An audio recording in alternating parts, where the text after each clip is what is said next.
नमस्कार साथियों, एक बार फिर से आप सभी का बहुत बहुत स्वागत है लोताजी क्लासेस के बीए प्लेटफॉर्म पर। दोस्तों, बीए सेकेंड ईयर में आज हम चर्चा करने जा रहे हैं एक और पॉलिटिकल साइंस वाले विषय के मॉडल पेपर पर। जी हाँ, आज हम बात करेंगे पाश्चात्य राजनीतिक विचार, that means western political thinkers वाले इस सब्जेक्ट के 15 महत्वपूर्ण उन प्रश्नों को देखेंगे जिनका 2024 के एग्जाम में आना बिल्कुल तय है। जो स्टूडेंट मुझे प्रॉपर फॉलो करते आ रहे हैं उन्हें भली भांति पता है, मुझे ज्यादा बोलने की आवश्यकता नहीं है कि इस मॉडल पेपर के माध्यम से जो प्रश्न मैं आपको देता हूं उनका कितना महत्व होता है। यहां की 100% तक ये क्वेश्चन आपको एग्जाम सेंटर में देखने को मिलते हैं, है ना। तो ज्यादा बताने की आवश्यकता नहीं है, आप पिछले मॉडल पेपरों के रिजल्ट को आप चेक कर सकते हैं जो मेरे द्वारा दिए गए हैं। पिछले 5 सालों से मैं आपको यूट्यूब पर ही इसी प्रकार के मॉडल पेपर भी प्रोवाइड करता हूं डिटेल क्लासेस के साथ में। तो आइए शुरुआत करते हैं और जानते हैं कि आज के इस सब्जेक्ट के कौन से प्रश्न हैं जो महत्वपूर्ण प्रकृति के होने वाले हैं या महत्वपूर्ण प्रकृति के हैं। तो ऐसे ही महत्वपूर्ण प्रश्न देने के साथ ही साथ में मैं आपको इस मॉडल पेपर की उत्तर पुस्तिका, दैट मींस आंसर शीट भी भले प्रोवाइड करने वाला हूं। इसका मतलब क्या हुआ कि जो प्रश्न मैं आपको यहां पर देने वाला हूं उनके आंसर भी दूंगा एक आंसर शीट के रूप में। तो कैसे आपको आंसर शीट मिलेगी, पूरी प्रक्रिया आप आगे मैं आपको स्टेप बाय स्टेप सब कुछ बताने वाला हूं, तो सेशन के एंड तक जरूर बने रहिएगा। बीए सेकेंड ईयर के स्टूडेंट विशेष रूप से याद रखें, आज डेट है 29 मार्च 2025 और आज की तारीख तक अभी सिर्फ मध्यकालीन भारत के इतिहास पर बीए सेकेंड ईयर में इस पर मॉडल पेपर हुआ है। इसकी आंसर शीट भी रेडी है।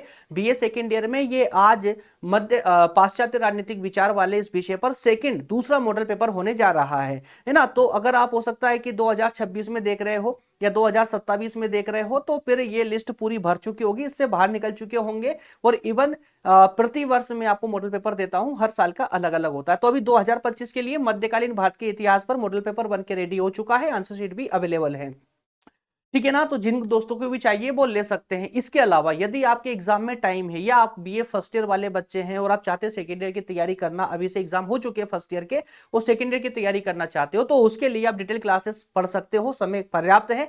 डिटेल क्लासेस में आना चाहते हैं तो BA first second third year तीनों ही ईयर की डिटेल क्लासेस, सभी लिस्ट जो लगी है ना, सारे सब्जेक्ट मेरे द्वारा इसी प्लेटफॉर्म पर पढ़ा दिए गए हैं, जो कि बिल्कुल फ्री ऑफ कॉस्ट है, कोई किसी प्रकार का कोई चार्जेस नहीं है। हर एक लेक्चर की डिस्क्रिप्शन में उसके नोट्स भी अवेलेबल है, आप चाहे तो नोट्स भी डाउनलोड करके उनसे रिवीजन लगाने के लिए अपने पास सवाल करके रख सकते हैं। डिटेल क्लासेस पूरी तरह कंप्लीटली फ्री है, याद रखिएगा, ठीक है ना। चलिए आगे बात करते हैं कि अब ये जो प्रश्न मैं आपको आज देने वाला हूं वो प्रश्न कितने होंगे। पहले तो मैं स्टेप बाय स्टेप बता दूं आपको मॉडल पेपर है क्या। कुछ नए बच्चे भी हैं मॉडल पेपर आज ये क्लास देख रहे हैं, तो उनको समझना जरूरी है कि मॉडल पेपर ये वाली क्लास एक्चुअल में क्या है। तो मेरे प्यारे दोस्तों, इस क्लास के बारे में यदि मैं आपको बताऊं तो सुनिए। जिन दोस्तों ने साल भर अभी तक कुछ नहीं पढ़ा या साल भर से पढ़ रहे हो, दोनों ही प्रकार के स्टूडेंट्स के लिए मैं कुछ महत्वपूर्ण प्रत्येक विषय के कुछ महत्वपूर्ण प्रश्न निकाल करके लेकर के आता हूं। जैसे कि इस विषय में मैं 15 प्रश्न दीर्घ प्रकृति के और 10 प्रश्न लघु प्रकृति के निकाल करके लाया हूं। और ये प्रश्न मैं आपको आज की इस क्लास के माध्यम से देने जा रहा हूं। इसकी पीडीएफ भी आपको मैं डिस्क्रिप्शन में डाल दूंगा, वहां से डाउनलोड कर लीजिएगा, क्वेश्चन वाली पीडीएफ है ना। तो अब ये क्वेश्चन का आंसर देखिए, दो ऑप्शन है आपके पास में, चाहे तो इन क्वेश्चनों के आंसर आप खुद निकाल सकते हैं।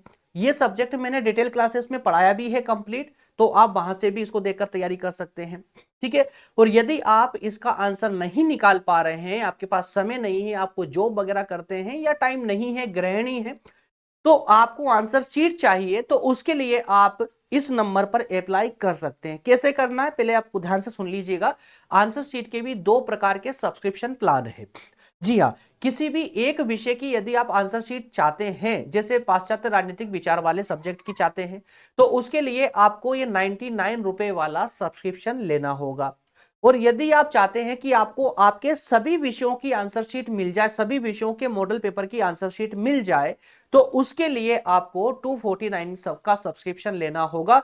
इन दो में से जो भी सब्सक्रिप्शन आपको चाहिए, कैसे मिलेगा, इस पेज का स्क्रीनशॉट लें और हमें इस नंबर पर व्हाट्सअप कर दे और नीचे अमाउंट लिख दें कि किस अमाउंट 99 वाला या 249 वाला, जो भी आपको सब्सक्रिप्शन चाहिए और नीचे अमाउंट लिख देंगे तो आपको हमारी टीम कांटेक्ट करेगी, व्हाट्सएप पर ही कांटेक्ट करेगी। वो आपको पूरी प्रक्रिया प्रोसेस समझा देगी, किस प्रकार से आपको सब्सक्रिप्शन मिलेगा, किस प्रकार से आपको नोट्स मिलने वाले हैं। क्लियर है?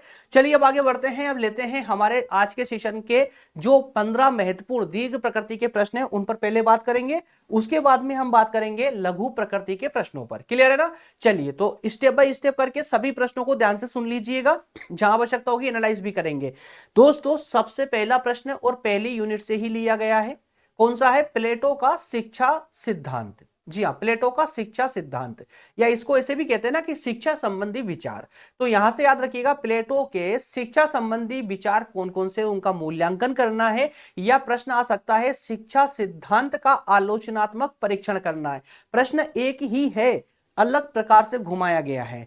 फिर अथवा में है कि प्लेटो का रिपब्लिक। रिपब्लिक क्या है दोस्तों? प्लेटो के द्वारा लिखी गई एक पुस्तक है।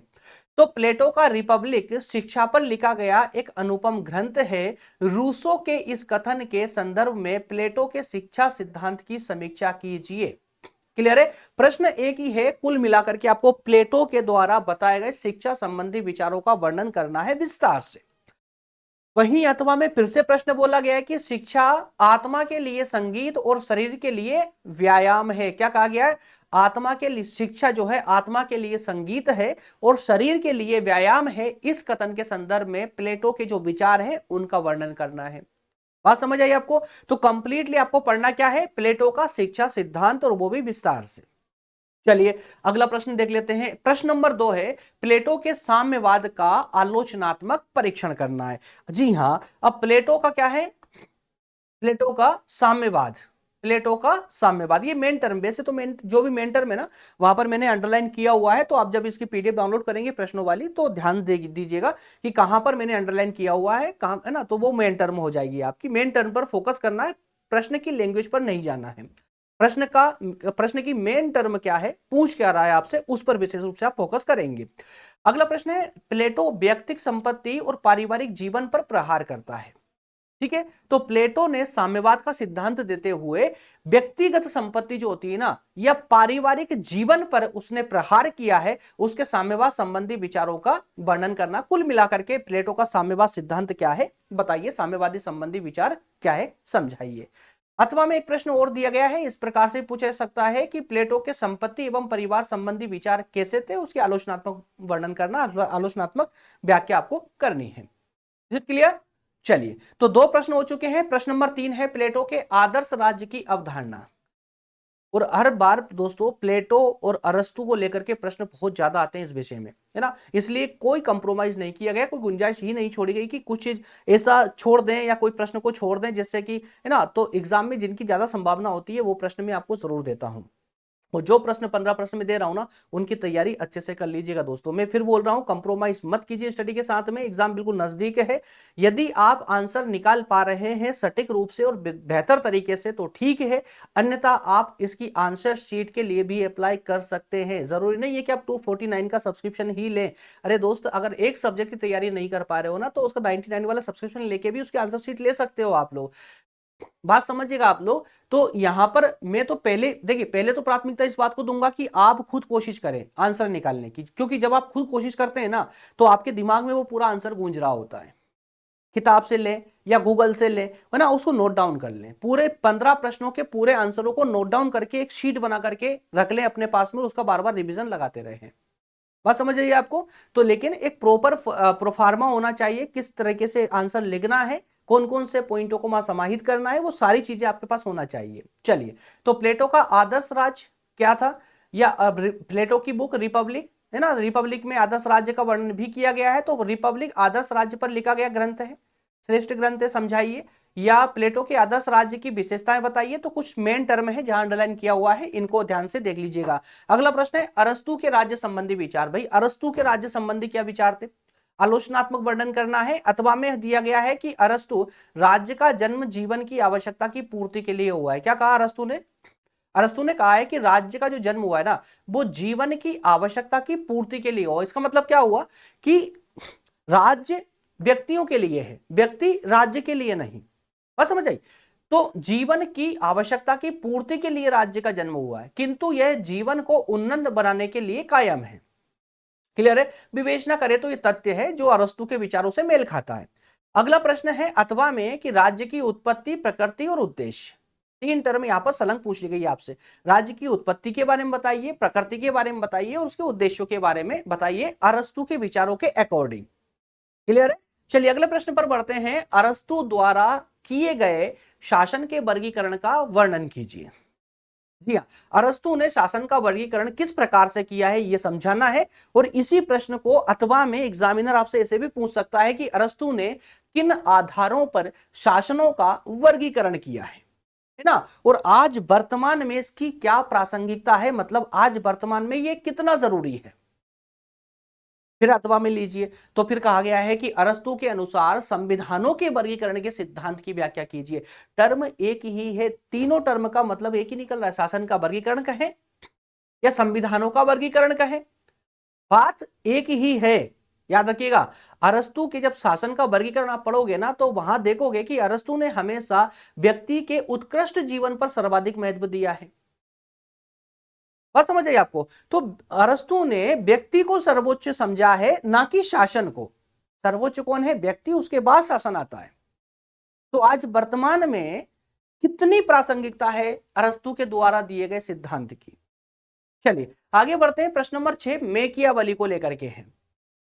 मेकियावली, और क्या बोल रहा है प्रश्न कि मेकियावली अपने युग का क्या था? शिशु था।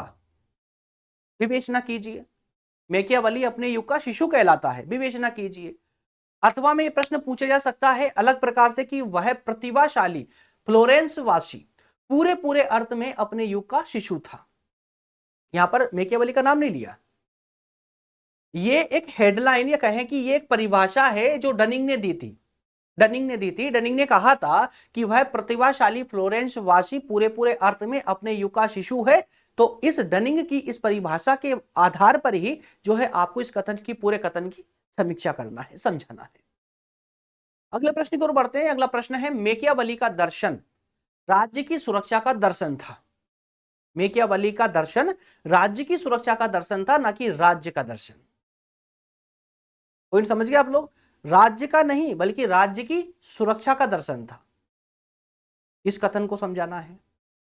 अथवा में राजा के संबंध में मेकियावली के विचार क्या थे ये समझाइए। या फिर बोल सकता है कि प्रिंस में मेकियावली ने राजा की किन विशेषताओं का वर्णन किया है ये समझाइए। प्रिंस मेकियावली की किताब। क्लियर है? प्रश्न नंबर 8 है होब्स के। देखिए अब ध्यान सुनिएगा, एक सिंपल सा प्रश्न आ सकता है एग्जाम में कि होब्स के सामाजिक समझौता संबंधी विचार। तो प्रश्न की मेन टर्म पे जब जाओगे ना तो आप लोग कभी प्रश्न चाहे वो कैसे भी पूछ ले आप कंफ्यूज नहीं होगे। तो सीधी बात है, होब्स के सामाजिक संबंधी या सामाजिक समझौता संबंधी जो विचार हैं उन विचारों को आप डिटेल में पढ़ लीजिएगा। तो उसके द्वारा, उसके लिए जो भी कथन दिए गए ना वो प्रत्येक कथन पूरी तरह से क्लियर हो जाएंगे। जैसे हरमान महोदय ने कहा, क्या कहा कि होब्स के संविदा का निर्माण विद्रोह के किसी भी औचित्य को नष्ट करने के लिए किया गया है। किसने कहा? ये रेड में मैंने कलर भी चेंज कर दिया ना।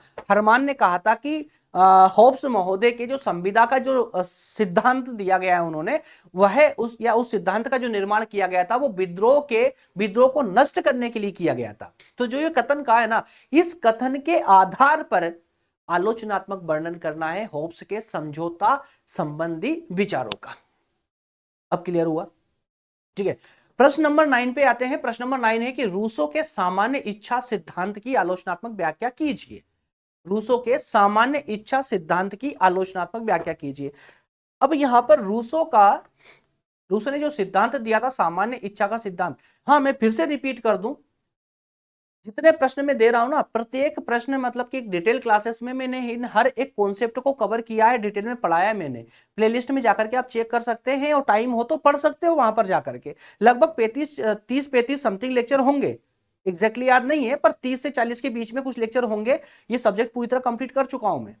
तो आप प्रत्येक सब्जेक्ट, प्रत्येक कॉन्सेप्ट को पढ़ सकते हो, डिटेल में जाकर देख सकते हो। इसी चैनल की प्लेलिस्ट में जाएंगे, पाश्चात्य राजनीतिक विचार नाम से प्लेलिस्ट मिलेगी बीए सेकेंड ईयर में, है ना। उसमें आप जो है उसको serial wise chapter by chapter भी आप पढ़ सकते हो।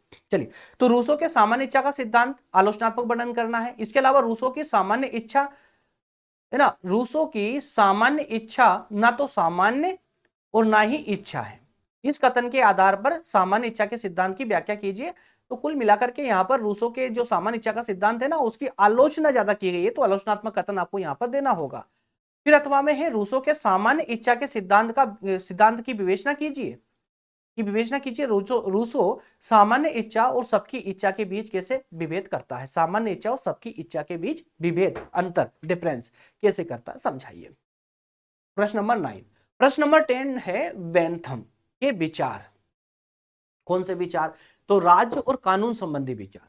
बेंथम के राज्य और कानून संबंधी विचारों की समीक्षा कीजिए। अथवा में बोल सकता है कि कानून, न्याय व्यवस्था और जेल सुधार के संबंध में बेंथम ने क्या क्या कहा है, उन विचारों का वर्णन कीजिए।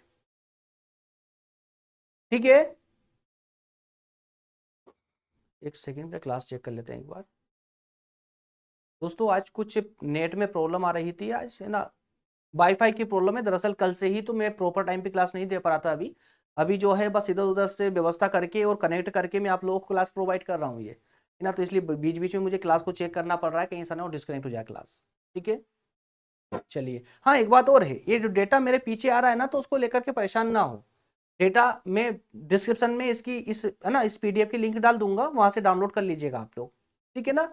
तो अभी खाली आप प्रश्नों को एनालाइज कर ले, समझ ले खाली, उसके बाद में आपका काम हो जाएगा। क्लियर है। चलिए आगे बढ़ते हैं। प्रश्न नंबर 11 है बेंथम के उपयोगितावाद में जेएस, या सीधी बात, बेंथम ने जो उपयोगितावाद का सिद्धांत दिया था, उस सिद्धांत में जेएस मिल ने क्या कुछ संशोधन किए हैं। तो जेएस मिल के द्वारा जो संशोधन किया गया ना, उस सिद्धांत का वर्णन करना है यहां पर आपको। अथवा में कहा गया है कि स्पष्ट करें कि मिल का उपयोगितावाद बेंथम का संशोधित संस्करण है। जेएस मिल ने जो सिद्धांत दिया उपयोगितावाद का, वो बेंथम का ही है, लेकिन उसको कुछ संशोधित करके दे दिया है, आगे बढ़ा दिया। अगला प्रश्न है टीएच ग्रीन के उदारवादी आदर्शवाद का विवरण दीजिए। उदारवादी आदर्शवाद का, टीएच ग्रीन के उदारवादी आदर्शवाद, तो आदर्शवाद का सिद्धांत। इसके अलावा राज्य के स्वरूप और कार्यक्षेत्र के विषय में ग्रीन के विचार बताइए, और अथवा में है राज्य के कार्यों के संबंध में ग्रीन के विचार बताइए। तो है ना, राज्य का स्वरूप, राज्य के कार्य, या समग्र रूप से पढ़ना चाहो तो ग्रीन के उदारवादी आदर्शवाद का सिद्धांत। चलिए, प्रश्न नंबर 13 है मार्क्स द्वारा प्रतिपादित इतिहास में आर्थिक व्याख्या की विवेचना कीजिए। आर्थिक व्याख्या की विवेचना। मार्क्स ने इतिहास में आर्थिक व्याख्या जो दी है, उसकी विवेचना करना, कंप्लीटली समझाना है। अथवा में है कि मार्क्स द्वारा की गई इतिहास की आर्थिक व्याख्या का सिद्धांत पुराना पड़ गया है, विवेचना कीजिए। तो मार्क्स ने जो आर्थिक व्याख्या की है, या आर्थिक जो सिद्धांत दिया है, वो अब वर्तमान में इतना प्रासंगिक नहीं रहा है जितना कि उस समय में हुआ करता था, विवेचना कीजिए। क्लियर। प्रश्न नंबर 14 है, सेकेंड लास्ट क्वेश्चन है आपका आज का। मार्क्स के वर्ग संघर्ष का सिद्धांत कितना महत्वपूर्ण है, ये आपको बताने की आवश्यकता नहीं है। वर्ग संघर्ष का सिद्धांत तो आप 10th क्लास से पढ़ते आ रहे हो, है ना, पढ़ रहे हो ना, 10th क्लास में आपने सोशियोलॉजी में पढ़ा होगा ना। बिल्कुल, यहाँ पर आप पॉलिटी में पढ़ रहे हैं, तो वर्ग संघर्ष का सिद्धांत बहुत महत्वपूर्ण है। और वैसे तो 15 ही प्रश्न जो दे रहा हूं, प्रत्येक प्रश्न महत्वपूर्ण है, प्रत्येक प्रश्न की प्रत्येक टर्म महत्वपूर्ण है, किसी को भी छोड़ना नहीं है, यदि आप इस मॉडल पेपर के आधार पर अपनी एग्जाम की तैयारी बेहतर करना चाहते हो तो। चलिए, और बाकी फिर आप देख करके इग्नोर करने वालों में से हो तो कोई प्रॉब्लम नहीं है मुझे, है ना। मेरा कार्य था, उद्देश्य था ला करके आपको देना, और आपकी मर्जी, फिर आगे आप कंटिन्यू करें ना करें तो फिर आपके ऊपर डिपेंड करता है। चलिए, प्रश्न नंबर 15 है संप्रभुता और संपत्ति के संबंध में लास्की के विचार। संप्रभुता और संपत्ति के संबंध में किसके? लास्की महोदय, लास्की महोदय के विचार। अथवा में है स्वतंत्रता, अधिकार और समानता, इनके संबंध में क्या विचार है लास्की के। और फिर से अथवा में है कि राजनीतिक विचार किस प्रकार के हैं, या राजनीतिक दर्शन और लास्की के महत्वपूर्ण विचारों का आलोचनात्मक वर्णन करें। कंप्लीटली लास्की महोदय के राज्य संबंधी, संपत्ति संबंधी, सभी से संबंधित प्रशासन संबंधी विचारों पर जब डिस्कस करोगे तो ये सब उसके अंदर समाहित हो जाएंगे। क्लियर है। ये 15 प्रश्न आपके दीर्घ प्रकृति के कंप्लीट हो चुके हैं। मात्र ये 15 प्रश्न यदि आप अच्छे से कवर कर लेते हो, इनके उत्तर बेहतर तरीके से यदि आप निकाल लेते हो, कोई प्रॉब्लम नहीं आएगी, चाहे आपने पिछले साल भर से पढ़ा हो या ना पढ़ा हो। पढ़ा हो तो दोस्तों बहुत अच्छी बात ही है, और समय अभी अभी भी आपके पास अगर समय हो तो आप डिटेल क्लासेस में जाकर के डिटेल में पढ़ सकते हैं, लेकिन समय नहीं बचा, एग्जाम बिल्कुल पास में आ चुका, आपकी नींद अभी अभी खुली है तो भी कोई प्रॉब्लम नहीं है। ये 15 प्रश्न आप तैयारी कर सकते हो, 2 दिन में आप बेहतर तैयारी कर सकते हो इन प्रश्नों की। ठीक है, हाँ, लेकिन आंसर शीट लेने वालों से मेरा एक विशेष निवेदन ये रहेगा, आंसर शीट आप ले रहे हो, पूरी आंसर शीट को 4 से 5 बार आपको पढ़ना है, रटना कुछ भी नहीं है, क्योंकि मैंने वहां पर कुछ ऐसी लैंग्वेज को वहां पर डाला है और कुछ ऐसे शब्दों का प्रयोग वहां पर किया है जो बिल्कुल आसान है, एक बार पढ़ने में समझ आएगा। तो रटना जैसा कुछ नहीं है, सिर्फ आपको पढ़ना है, 3 से 4 बार आपको उस पीडीएफ को पढ़ना अच्छे से, उसके बाद एग्जाम देने जाना है, याद रखिएगा। चलिए बात कर लेते हैं 10 लघुत्तरीय प्रकृति के प्रश्नों की, जो बिल्कुल छोटे छोटे प्रश्न हैं, छोटी प्रकृति के हैं, हेल्पफुल नेचर वाले प्रश्न हैं। प्लेटो का न्याय सिद्धांत, पहला प्रश्न प्लेटो का न्याय सिद्धांत है। दूसरा प्रश्न है आपके सामने अरस्तु का क्रांति वाले, है ना, क्रांति सिद्धांत या क्रांति, क्या अरस्तु ने जो विचार दिए हैं उसमें बताया कि क्रांति के कारण क्या थे, वो कारण समझाना है। प्रश्न नंबर 3 में मैकियावेली के नैतिकता एवं धर्म संबंधी विचार, क्लियर है। उसके अलावा लोक के प्राकृतिक अधिकारों का सिद्धांत, ठीक है। प्रश्न नंबर 5 है रूसो का सामाजिक समझौता सिद्धांत क्या है, संक्षेप में समझाना है आपको, डिटेल में भी पढ़ चुके हैं उसको आप।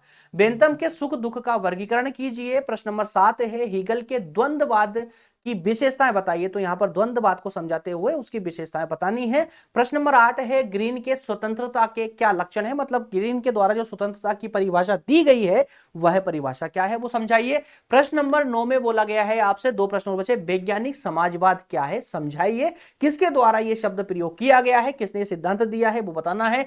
मार्क्सवाद को लेनिन की क्या देन है यह समझाइए। तो ये 10 प्रश्न आपके लघु प्रकृति के भी हो चुके हैं। अब वो स्टूडेंट जो जिन्होंने बीच में क्लास ज्वाइन की है, पैसे तो मैं आपसे रिक्वेस्ट करूंगा जो भी बाद में क्लास को ज्वाइन कर रहे हैं, कृपया करके क्लास को प्रारंभ से देखिए, प्रारंभ से, तभी जाकर के आपको ये पूरा मॉडल पेपर समझ आएगा। अगर आपके सिलेबस में, यदि आप बीए सेकेंड ईयर वाले स्टूडेंट हैं और आपके सिलेबस में पाश्चात्य राजनीतिक विचार वाला सब्जेक्ट है, तो ये क्लासेस आपको शुरू से देखने की अति आवश्यकता है, आपको शुरू से देखना चाहिए, क्योंकि शुरू से मैंने आपको पूरा स्टेप बाय स्टेप प्रत्येक प्रश्न पर डिस्कस किया है। थोड़ा सा समय का, ज्यादा कोई लेंदी क्लास तो है नहीं है, ठीक है। अब वो जो बाद में आए हैं जिनको आंसर शीट चाहिए दरअसल, है ना, जिन छात्रों को उत्तर पुस्तिका की आवश्यकता है, टाइम नहीं है आपके पास इनका आंसर नोट डाउन करने की, तो आप जो है इसकी आंसर शीट प्राप्त कर सकते हैं। 2 प्रकार का सब्सक्रिप्शन है, 99 वाला और 249 वाला, दोनों प्रकार के सब्सक्रिप्शन में जो आप चाहे ले सकते हैं। 99 वाला सब्सक्रिप्शन अगर आप लेते हैं तो किसी भी एक सब्जेक्ट के मॉडल पेपर की आंसर शीट आप प्राप्त कर सकते हैं, और यदि आप 249 वाला सब्सक्रिप्शन लेते हैं तो आप अपने सिलेबस के अंदर जितने भी सब्जेक्ट है उन सभी सब्जेक्टों की आंसर शीट प्राप्त कर सकते हैं। क्लियर है फ्रेंड्स? ओके, मिलेंगे अगले सेशन में। कहां से मिलेगी आंसर शीट? तो जो अब मैंने आपको ये जो नीचे नंबर दिए गए हैं, ओपन हो जाए, ये जो नंबर दिए गए नीचे, इस नंबर पर आपको व्हाट्सअप करना है, इसी पेज का स्क्रीनशॉट लेकर के आपको सब्सक्रिप्शन समझा दिया जाएगा, पूरा, है ना, बता दिया जाएगा किस प्रकार से आपको सब्सक्रिप्शन मिलेगा। ओके फ्रेंड्स, मिलेंगे अगले सेशन में। कमेंट करके बताइएगा मुझे कि कौन से अगली क्लास कौन से सब्जेक्ट पर देखना चाहते हैं आप बीए सेकेंड ईयर में। Okay, thank you so much.